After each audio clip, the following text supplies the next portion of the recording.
Okay, so this is a bit of a bummer. Uh, I just got off the phone with my friend's son. Apparently, there's a leak in this thing, a slow leak on the brake line with the brake fluid. So apparently there's a safety feature that if there's no fluid and you pull on the brake and it doesn't feel it, there's a safety switch that doesn't let you turn on the quad. It lights up like it wants to, but it won't start.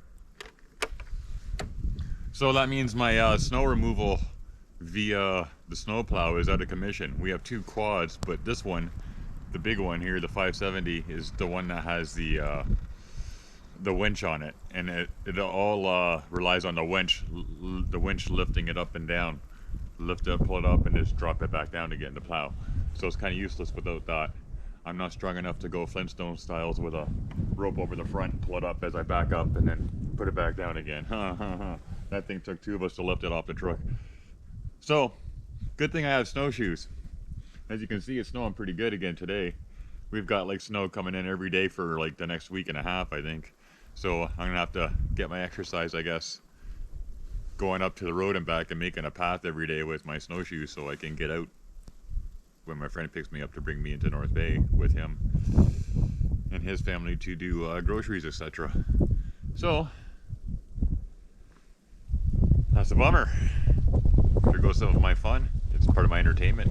It takes me hours every day to clean out the driveway, so I only really do it for the cat and me, and I keep it passed so I can get to society again once in a while. Anyways, that's the update.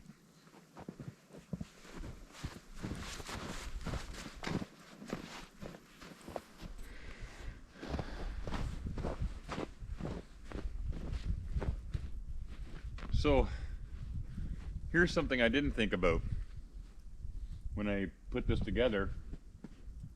Aside from I should have had a little more bracing, and what was I thinking with snow landing on top of a tarp, what was going to happen. But the other thing I didn't think about was how high the snow is going to get to where my entrance is. Now I got like a little cave I got to go into, and I've had to shovel the path to get in and out to get wood.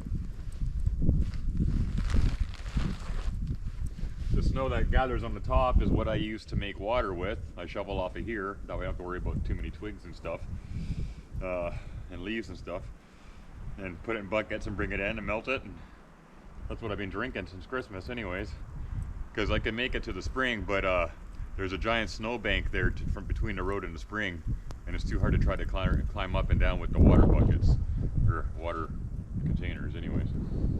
It's just too much trouble. So the upside is, with this being like this, I've got all kinds of water handy for dishes, etc.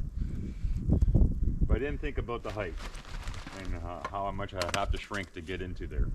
So all the big snow is on top of the wood itself, so that's safe. It's not going to collapse on me like it looks like it's going to.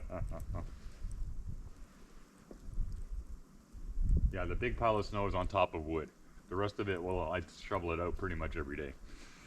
So, but hindsight being 2020, I should have put the height of this higher to make up for the snow coming up and making the ground higher, so I didn't have to crawl so much.